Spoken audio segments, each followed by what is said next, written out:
But Kimi Räikkönen would love to have his first pole since his comeback in Formula One. And it does look as though that Lotus could be a car to give it to him.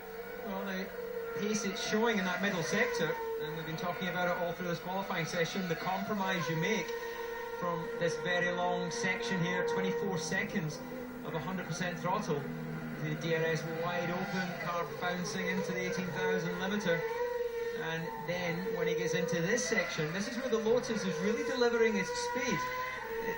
None of these corners maybe look particularly tight on the television screen, but this is a big drop downhill and a long hairpin. You always struggle for grip through there. It's called rivage, and then you drop out of that, and then just a fairly straightforward turn as you then head towards Prix. It's take a breath, and it's one little dab of the brakes, one shift down, use the engine retardation to slow the car, and then immediately back on the throttle. And then this medium speed section here.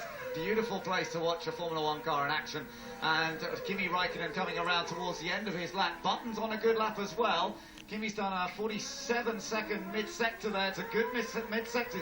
This is going to be a competitive lap. Kimi Räikkönen across the line. It's a 1:48.2 earlier, but it's quick nonetheless. Now, Hamilton. Oh, massive oversteer as he drops down the hill, and as I was saying, into that turn, his ability to get that lap started. Button goes fastest. Button has done a 47.686 for his grid position. So it does mean he could end up on the grid behind his teammate, of course. Sebastian Vettel will start 11th, but Mark Webber... I'm sure he would agree it's about time.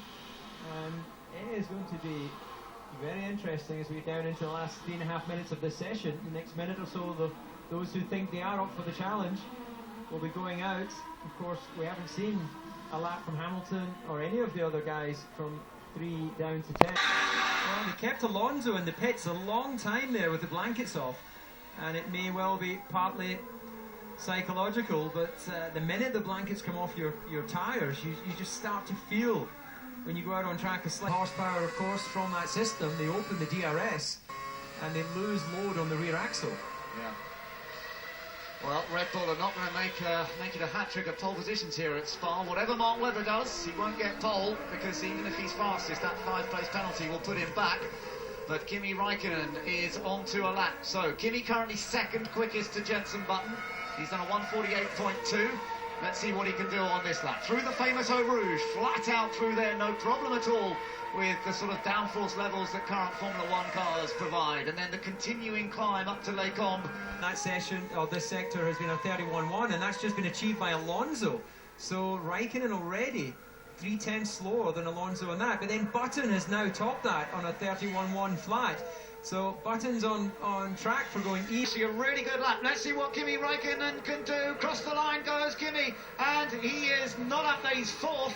So 4th place for Kimi Räikkönen. No pole position for the Finn here today. Maldonado also going well. Let's see what Mark Webber does as he comes across the line. And Mark Webber